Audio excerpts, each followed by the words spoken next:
बबली, पिंटू, दादा, दादी, मेम साहब और साहब, हाय, हेलो, नमस्कार, आदाब। कैसे हैं आप? अरे आप ही से पूछ रहा हूँ, कैसे हैं आप? चलिए, लग तो ठीक ठाक ही रहे। तो सर्वप्रथम आपका स्वागत है। अरे अरे अरे सॉरी, ये एक ऐसा है नाटक जो खोल देगा मन के सारे फाटक, और नाटक का नाम है मैं कौन हूं। क्या पूछा कि मैं कौन हूं? अरे वही तो मैं कह रहा हूं कि आप सब लोग देख रहे हैं कि मैं कौन हूं। अच्छा वो नहीं, मतलब मैं कौन हूं? अरे भैया, इसी का जवाब तो ढूंढना है कि मैं कौन हूं, और जब आप देखेंगे कि मैं कौन हूं तब आपको पता चलेगा कि मैं कौन हूं। मतलब मैं नहीं, आपको ये पता चलेगा कि मैं यानी आप कौन हो। क्या क्या क्या? जरा जोर से बोलिए, बड़ा ही कंफ्यूजिंग सा है ये नाटक। अरे भैया, जीवन भी तो ऐसा ही है, एक नाटक, वो भी कंफ्यूजिंग सा।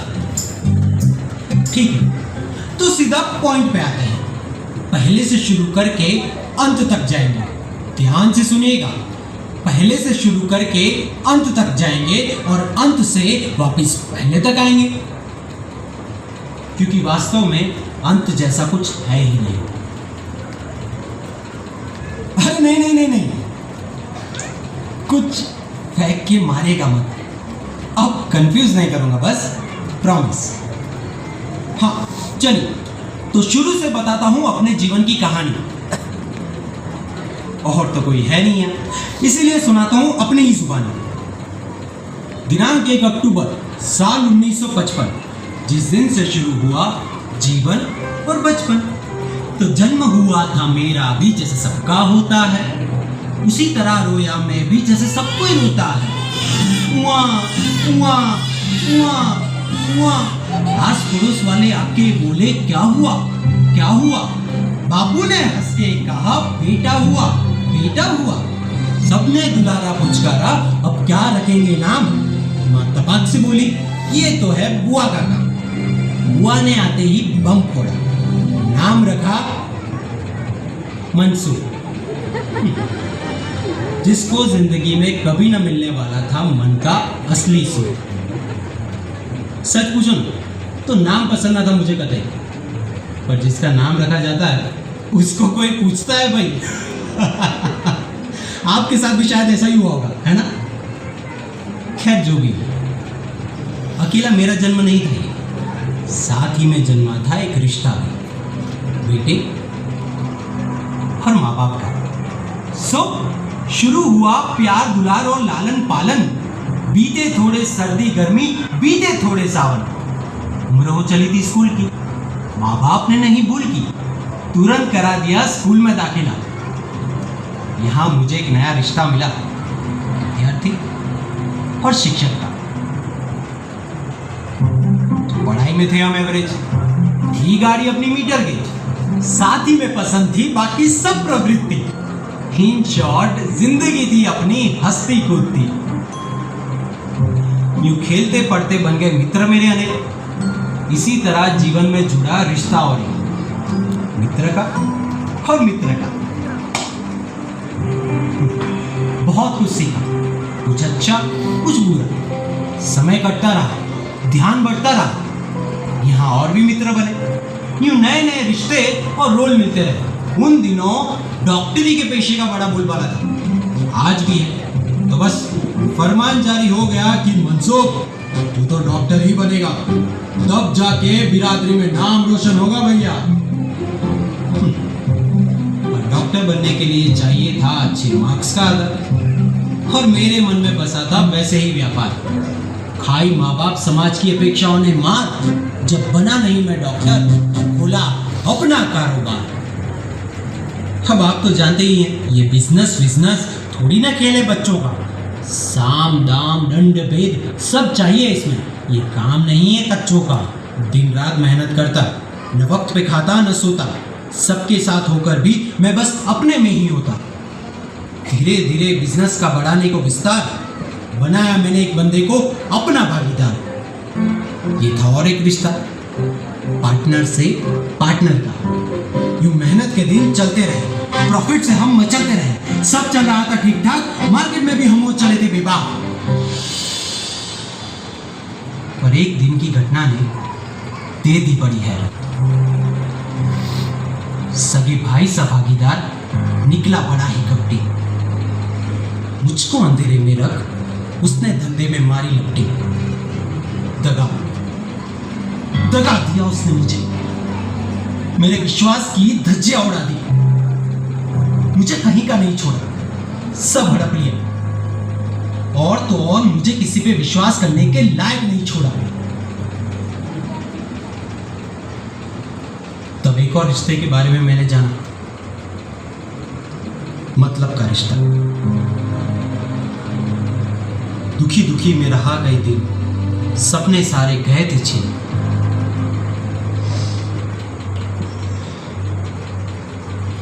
खैर, तब तक उम्र हो चली थी शादी की, खत्म हुई आजादी की। सुंदर सुशील रूप गुण में पूर्ण थी वो कन्या। माँ बाप ने चुनकर कहा, शादी कर ले मनिया। 2 चम्मच। अभी नहीं तो कब करूंगा, ये सोच के ले लिया मैंने फिर। जीवन में खुशहाली आई बाद मुद्दत के मेरे। ये था और एक नया रिश्ता, पति और पत्नी का। इस रिश्ते ने बुझे जीवन में फूकी प्राण की ज्योति। हंसने लगी, विश्वास से भर गई जो जिंदगी अब तक थी होती। उसने मिलाया मेरे कंधे से कंधा, उकसाया मुझे, फिर से खड़ा करो धंधा। बस मैंने ठान लिया, जुट गया, लग गया, खो गया। फिर से खड़ा करने में नए सिरे से अपना बिजनेस। बैंक से हाथ पैर जोड़ जोड़ के लोन लिया। तब और एक नई भूमिका मिली मुझे, फिर तो बस काम काम और काम। No sadness, no happiness. Mansukh से जैसे मानो मैं मशीन बन गया था।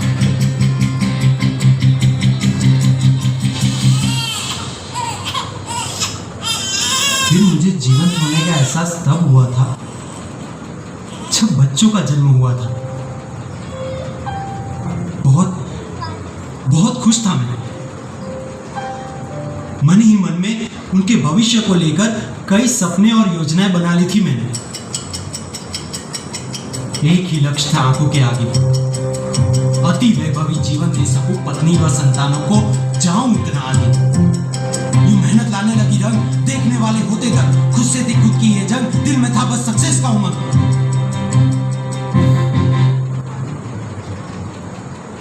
पर वो रिश्ता जो प्यारा था, काम में इतना मसरूफ रहा कि मैं जैसे भूल ही गया पत्नी और परिवार को। उनके साथ होकर भी साथ नहीं होता था। उन्हीं बातों को सोचता जिनमें फायदा होता था। पैसे और प्रतिष्ठा की इस दौड़ में मैंने बहुत कुछ खोया। बात आ गई डिवोर्स तक। हो भी गया डिवोर्स। कोर्ट के हुक्म के मुताबिक बच्चे मां के साथ गए। मन ही मन में रोया, बहुत रोया। इतने से जिंदगी को मेरी हुआ नहीं संतोष। आग लग गई फैक्ट्री में, अब किसको देना? बरसों की मेरी मेहनत एक क्षण में भस्मीभूत। तब आप सोचोगे कि मैं एकदम बेबस हो गया हूं, डिप्रेस हो गया हूं, है ना? सच पूछो ना तो ऐसा कुछ भी नहीं था। मुझे कोई फर्क नहीं पड़ा था फैक्ट्री के जल जाने से। इनफैक्ट आनंद था दिल के किसी कोने में। एक मिनट, अब आप सोचेंगे कि मैं सुख दुख से पर हो गया हूँगा। अरे ना भाई ना, ऐसा कुछ भी नहीं था। दरअसल बात यह थी कि फैक्ट्री के आग लगने के 1 हफ्ते पहले ही मैंने ये किसी को बेच दी थी और सारे लीगल करार भी कर लिए थे। अब आप बताइए, मेरी जगह आप होते तो क्या दुखी होते? नहीं ना, मैं भी नहीं हुआ। भगवान का शुक्रिया किया कि मुझे इस नुकसान से बचा लिया।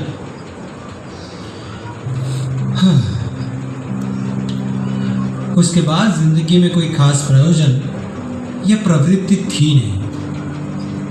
रूटीन से सारी क्रियाएं चल रही थी। ऐसे ही रहा कई दिनों तक। उठता, बैठता, खाता, सो जाता, न हंसता न रोता। शरीर भी अब तो जवाब देने लगा था। उम्र तो हो ही गई थी। बाल भी सफेद कब के हो चले थे। फिर एक दिन तबीयत नाजुक हो गई।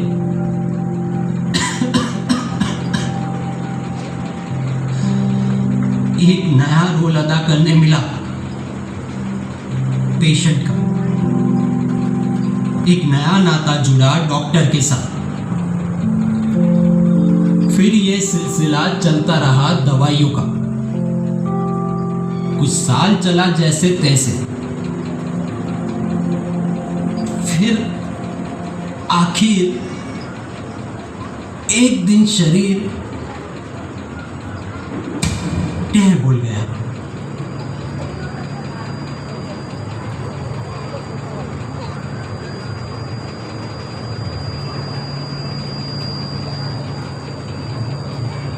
पहले तो समझ में ना आया कि ये क्या हुआ। इतना पता चला कि मेरी जीवन लीला समाप्त हो गई। फिर गौर से देखा तो पाया, अरे मैं तो जिंदा हूं। यहां देखो, मैं तो ये रहा, वैसे का वैसा जिंदा हूं, एकदम परफेक्ट। पर सब व्यर्थ। सब मेरे शरीर को रोक रहे। तब सवाल यह आया कि ये सारे रिश्ते मेरे शरीर से थे। क्या मैं वो हूं जिसके लिए ये सब रो रहे हैं? पर वो तो मैं हूं ही नहीं। तब सवाल ये उठा कि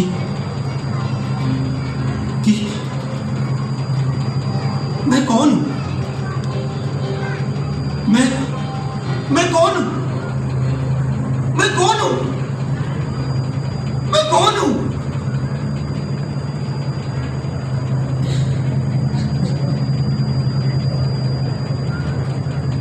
मैं कौन हूं?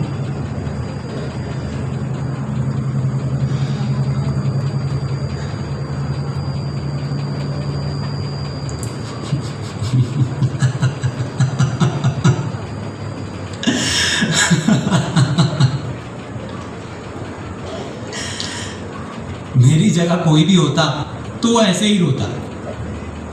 पर मैं त्रस्त या हतप्रभ नहीं था। पूछिए क्यों? पूछिए, क्या मैं सुख दुख से पर हो गया था?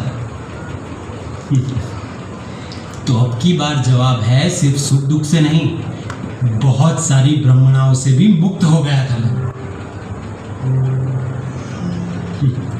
फिर से कंफ्यूज हो गए। थोड़ा रिवाइंड करके बताता हूं। दरअसल मृत्यु के कुछ दिन पूर्व ही मेरे जीवन में प्रवेश हुआ था एक महाज्ञानी पुरुष का। उन्हीं के कहे कुछ सिद्धांतों का मैं स्मरण मनन कर रहा था कि कुछ ही दिनों में ये घड़ी आ गई और बस इस घड़ी में मन के आगे होने लगी सारी लाइफ रिवाइंड। शांत और आखिरी क्षण के लिए सहजता से तैयार होता गया मेरा माइंड। एक के बाद एक सारे वे दृश्य फिर से जीवंत होने लगे और सारे दुख, शिकवे, गिले मानो खोने लगे। सर्वप्रथम तो मेरा जन्म हुआ था, आज मृत्यु हो गई। शरीर को जला दिया गया, पर फिर भी मैं तो हूं। मतलब जन्म शरीर का हुआ था, मेरा नहीं। इसीलिए मृत्यु भी उसी की हुई, मेरी नहीं। मतलब ये हुआ कि शरीर मैं नहीं हूं। मेरा नामकरण हुआ मनसुख। मनसुख तो मर गया, पर फिर भी मैं तो हूं। मतलब मैं मनसुख नहीं हूं। नाम मेरा है, मैं नाम नहीं हूं। मतलब मेरा अलग है। जिस तरह मेरा घर, मेरी गाड़ी, मेरी घड़ी मैं नहीं हूँ, उसी तरह मेरा शरीर और मेरा नाम भी मैं नहीं हूँ। अरे नाम तो हमारे साथ वैसे जुड़ा है जैसे दुकान पे बोर्ड टंगा हो। वो बोर्ड दुकान के लिए संबोधन है, पहचान है, पर वो बोर्ड मालिक नहीं है। बोर्ड और मालिक दोनों अलग है। उसके आगे की घटना बताऊं तो मैं स्कूल से निकला, विद्यार्थी भी नहीं रहा, पर मैं तो था। धंधे में भागीदार हुआ, साथ दगा हुआ। मैं अपनी ही कंपनी से बाहर हुआ, न मालिक रहा न भागीदार, पर मैं तो फिर भी था। डिवोर्स में पत्नी मेरी पत्नी न रही, मैं उसका पति न रहा, पर मैं था। मतलब ये हुआ कि किसी के आधार पर आप कुछ हो। जब वो आधार नहीं रहता तब आप भी वो नहीं रहते जो आप अपने आप को मानते हो। पत्नी न रही तो आप पति न रहे, धंधा न रहा आप मालिक न रहे, दोस्त न रहे आप दोस्त न रहे, संतान चले गए आप बाप न रहे। ये सब तो आधार थे और आप आधारी। मतलब इन सारी भूमिकाओं में आप थे और नहीं थे, तब भी आप तो थे ही। इसीलिए जब फैक्ट्री को आग लगी तब मैं दुखी नहीं था, क्योंकि अब वो मेरी नहीं थी। बीमार हुआ, पेशेंट बना। बीमारी भी मेरी सगी नहीं थी, क्योंकि वो पहले भी नहीं थी, आज भी नहीं है। मतलब वो मेरे शरीर की थी, मेरी तो थी ही नहीं। अब मृत्यु हो गई, शरीर के अंतिम संस्कार कर दिए गए। पर देखो ना, मैं नहीं मरा, नहीं जला, ना ही नष्ट हुआ, क्योंकि मेरा शरीर मैं नहीं था। सब मेरे शरीर को रो रहे थे। कोई अपने पति को, कोई पिता को, कोई दोस्त को, कोई भले आदमी को। पर ये सब तो अब मैं हूं ही नहीं।